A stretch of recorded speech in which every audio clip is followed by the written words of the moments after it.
Hey, good morning. This is Oval's Fish Room, Oval Warfield speaking. There's my beta. This is one of my column tanks. I've kind of moved things around a little bit in the fish room. He is a beauty. He's considered a mustard gas. When I first got him, his fins were all orange and his body was jet black. And as you can see, look at those colors now. I mean, he's something.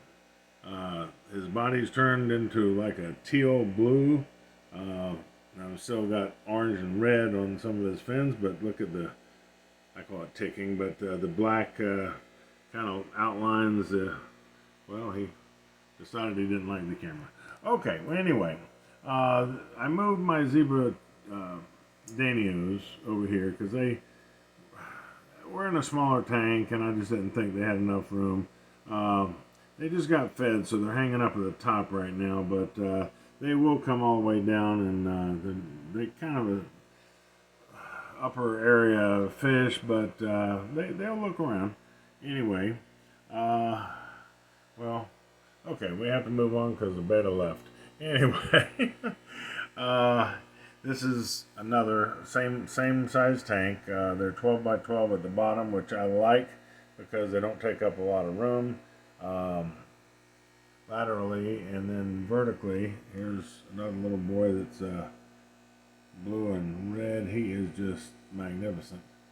Uh, Anyway, he's gorgeous. I kind of moved some. Okay, we got new yo-yo loaches there. There's one, there's two, and there's one scooting in the back there. They are doing a great job on my snails. I had a problem in here. I got something from somewhere else, and evidently it had baby trumpet snails, and I don't care for those. They're also hard to kill because their shell is so hard, and a lot of fish will not eat them because of that. I bought these loaches specifically for that purpose. They're doing a fantastic job now, but I just want to kind of clarify to anybody that's looking into that. There's some other loaches that are a little more destructive. The yo-yo stays relatively small. They are obviously very pretty. Depends on where you buy them. Some I saw at $5. Others are twice that. So you just kind of got to look around. A lot of the research I did, and this is kind of the reason I'm making this video. A lot of the research I did said that they had to be in a school of 6 to 10, blah, blah, blah. I just don't have the room for that. Now, I do have a 75, so if these guys grow too big for these tanks, they'll be going in the 75. So I do have room for them, but uh, they're serving a purpose. But I did want to kind of clarify that if some of these loaches, or some people, the technical name is Batia name. Anyway, the I don't know that naturally they know how to do that. Eat snails. If they've come from an area that didn't have snails, or bred in a tank that never had snails, I thought they were kind of ignoring them for a while there. But what I realized is that they might not actually know what a snail is or tastes like. So what I was doing was crushing the snails. I'd take like a wooden spoon or a plastic spatula that I bought at the Dollar Tree, um, and that I found that was real hard plastic, and I was able to put it up against the side and squish these things. Now, once you squish them, then the, they evidently smell very good to the fish, and they'll go down and eat them. And once they acquire that taste, then they'll start hunting the snails a little better, which is exactly what happened, but it probably took a couple weeks. Okay, the next tank over here, I'm trying to see where he is a beauty in here, but I don't see him right now. My male betta, I call him a calico. I'm not sure if, well, usually he's right in front of the camera here. Okay. Well, oh, he's kind of sleeping on a leaf back there. You can just barely see his lavender fins. He's a beaut. There he comes. There he comes. Okay, come on, boy. Come on. Come on. Show them how pretty your fins are. You are just gorgeous. Yes, you are. There you are.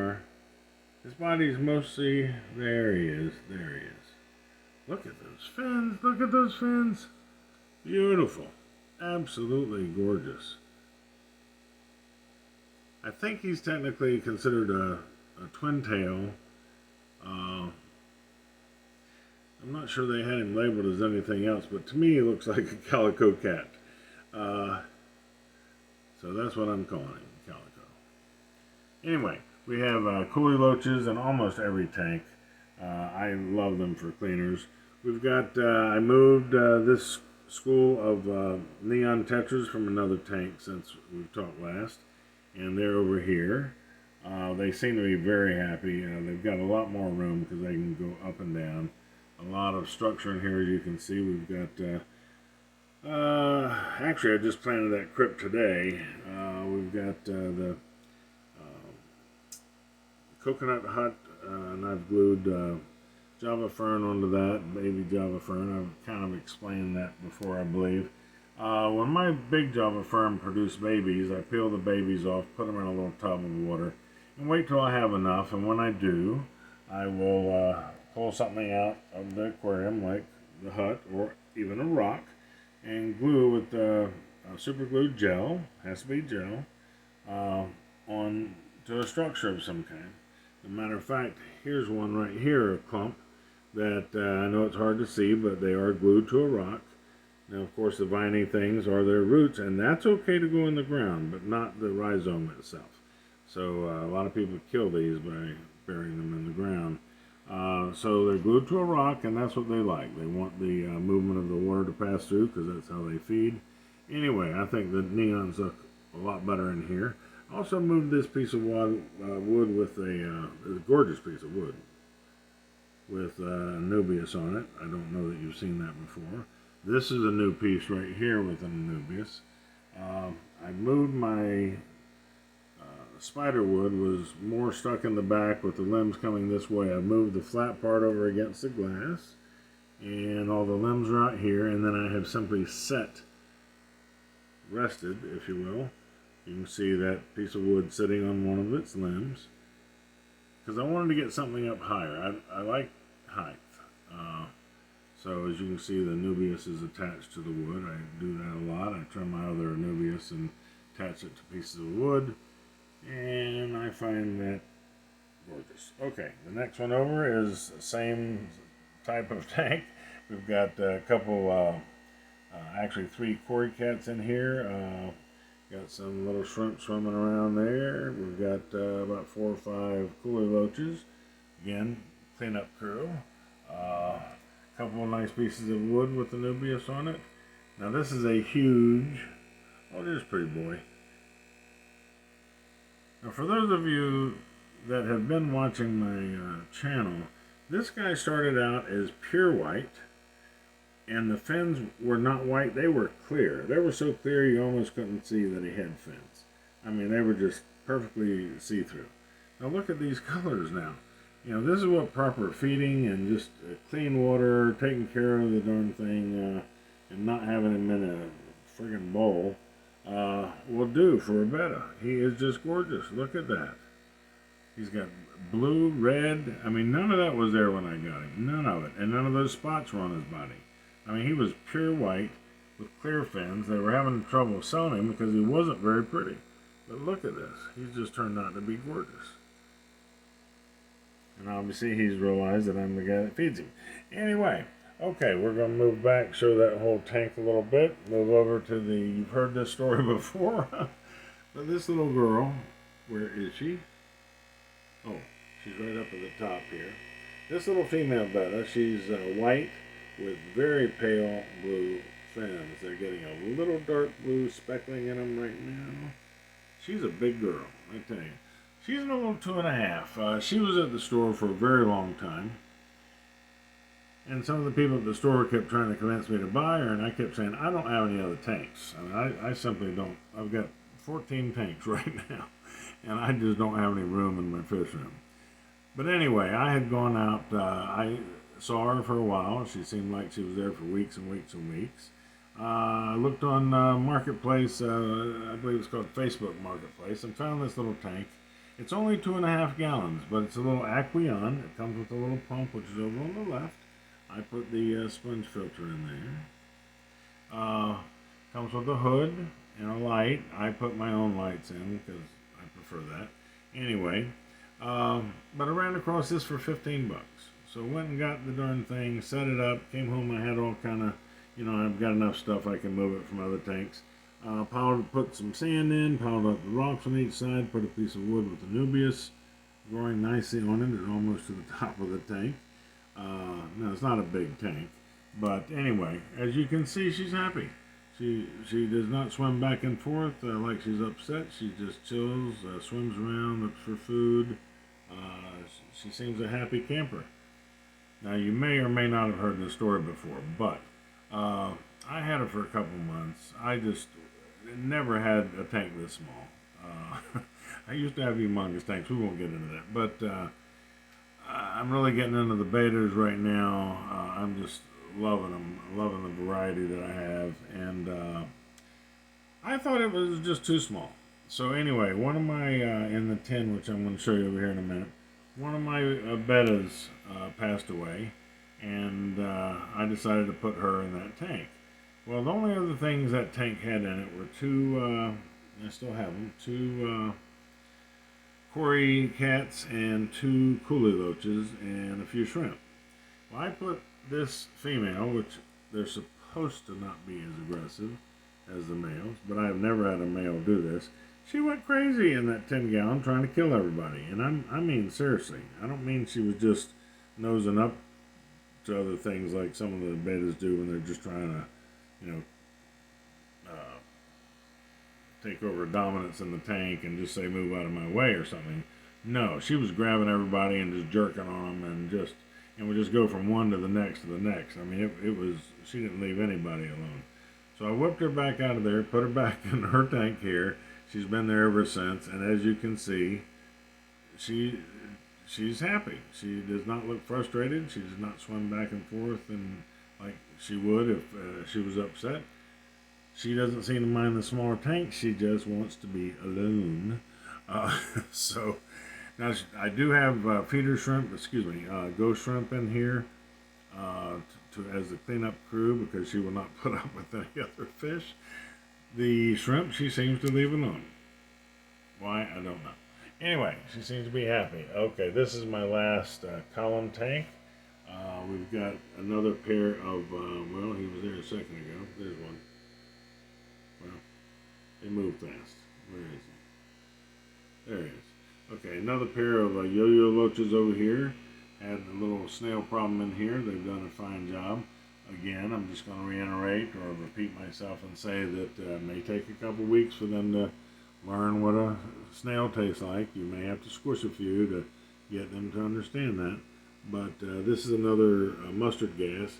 Now, his body has stayed mostly black, but you can see a tinge of blue on top, and blue has gotten into his fins as well. He used to have pure orange fins when I got him in jet black body, which is what a mustard gas usually looks like.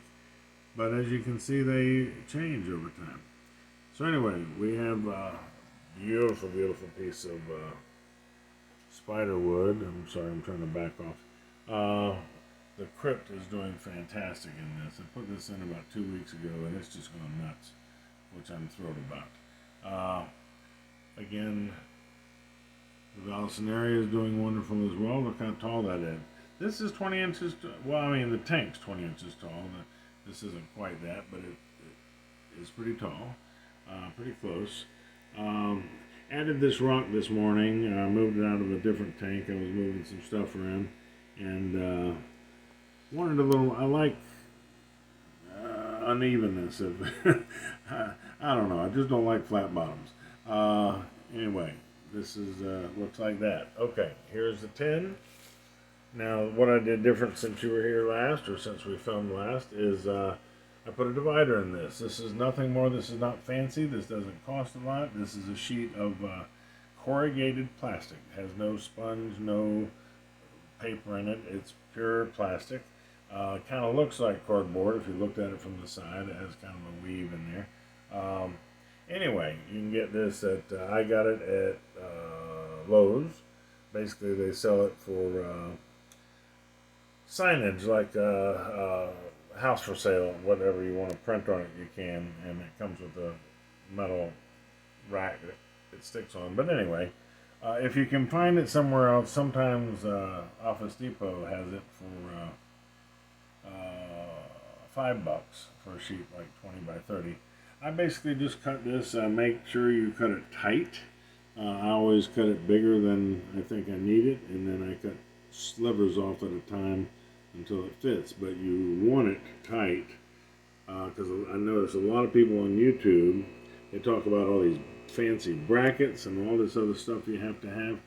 Again, if you cut this tight and let it go all the way up to the top, and then I kind of squish it around the top lip of the tank, then it holds itself in. I have no problem with these. I do, move the sand, put it all the way down in the bottom. As you can see, that's going under the sand. And then the sand helps hold the bottom. I do push pieces of wood up against it like this, and that, to help hold it up. But I have nothing at the top, other than I do have well, no I don't. Never mind. Okay. Sometimes in the other tank I put my sponge filters with suction cups up against the back edge to hold it. In this case, I've got the sponge filter. I decided it's too small of a tank to have two outside filters, so we got a sponge filter on this side, just how, and an outside filter on this side, just how it was before. There's a little girl, another female betta. I call her Pinky. She's kind of moved from pink to multiple colors, but anyway, she's small. She eats well, though. You can see that belly. Anyway, this is the right half. It's got these are actually the same Cory cats that were being attacked by the other one earlier when I said that I tried to put her in this tank. What else do I have over here? I think that's it. I think the little betta and the two Cory cats is all we have on this side. And over here, all we have right now is 4 coolie loaches. They were certainly out earlier when I was feeding them, but right now, this is it. So basically, it's 2 5-gallons. It's a 10, normal 10, I call it. It's got the coconut hut. It's got the some structure, some wood. Trying not to crowd it out too much because it is only 5 gallons. Plan on putting a black orchid beta. They sold the one I wanted, but anyway, I didn't have this set up at the time, so I set this up. By the time I got this decked out, the beta was sold. Anyway, but it's there when if I run across another one that I think is gorgeous. Okay, this is my 20 long. I'm talking a lot longer than I wanted to, so I'm going to try to make this quick. This is a 20 long, again, divider, putting the metal of it. There you can see the bottom going down in the sand. I'm trying to show, of course, it goes above the water, up as high as the lip. As I said, don't cut it below the lip. It won't have anything to push onto. I don't have any clips or anything on these. I do, now this is a 20 long, therefore I do have double pumps. There is a sponge filter over here. There is an outside filter there, which is squished up against holding the back end. There's another sponge filter, if you can see that. Sorry, the lights, there it is. Okay, squishing this side, kind of holding up this side, and then another outside filter over here. Okay, we have kind of, we don't have any betas over here. This has got several, I don't know that you can see them. We've got, there's 3 black neons right there. We've got 5, we've got about 5 serpentetras right there. And I don't see them at the moment, but there are 5, yeah, I don't see them. 5 ember tetras. There's one couple on the back. I know it's hard to see. Anyway, I took the coolie loaches out of here. I thought it was just too much. We have 3 bumblebee gobies. We have, that might be about it. That's why I said this is the tank that I took the Zebradanios out of, put them in another tank, and I thought it was just too crowded, and I took the Culiloches out, and the Neons. I think the Neons were in here. Anyway, that was too much. So, on this side we have a little boy. He's kind of hiding for some reason here. Now he's just a normal, what I call a normal veil-tail betta, but I think his coloring is gorgeous. Very light, pale pink or lavender body, red and blue fins, and a dark red head. There he is. I have a lot of shrimp in here for cleanup crew. Mystery snail. A lot of little baby crips. I don't see them right now, but I do have a school. Well, they must be in the back. They're there. I have a school of 5 pygmy cories. Now they're a little different than other cories. Number one, they don't even get to be an inch long. And oh, there was a shrimp swimming by there. But they don't hug the bottom as much as other cories. They do that a lot. They'll swim together and they move up and down. They go wherever they need to go instead of just hugging the ground like that normal cory does with a full-size cory. Anyway, that's about it. That's the other side of there. My last tank I want to show you today is the 5-gallon. This is a backlit, even though I don't do that. I put my own lights on top. It's got a little girl, blue girl I call her, Bluebell, right there, little female betta. This is grown beautifully. Vallisneria went crazy. Got a lot of Anubias. Might have some Java fern in there, but as you can see, that's got nice structure. That's got some bumblebee gobies. Where's one? There's a couple. There. A couple autos. I think there's one there. That's about it. Okay. Let's see here. Okay. Last thing. Let's see. We got the 20 tall. It's got 15 of these long fin black skirt tetras. I'm not going to take too long here. We're going to make this kind of a quickie because this video is going a lot longer than I had anticipated. Anyway, that's there, and down here we have a 15 tall, same dimensions as a 20 except it's 15 inches tall. Now this is my pair of albino angelfish, which seem to be doing well. I've got, all I've got here is one river rock and several, about 5, 1, 2, 3, 4, 5 pieces of wood with Anubias I've attached to it. Propped up in different places to give them some, I mean it may not look it, but sometimes I can't even see them in here. They get behind some of this wood and I don't even know they're in the tank. But they're out to get their picture taken. So that's it. I'm going to call it a day, and thank you so much for watching. I'm sorry if it was a little long-winded today. I'm just trying to get some information out. And please take care of yourself. Hope you enjoyed the video. This is Ogle's Fish Room signing off. Thanks again. Take care. Bye-bye.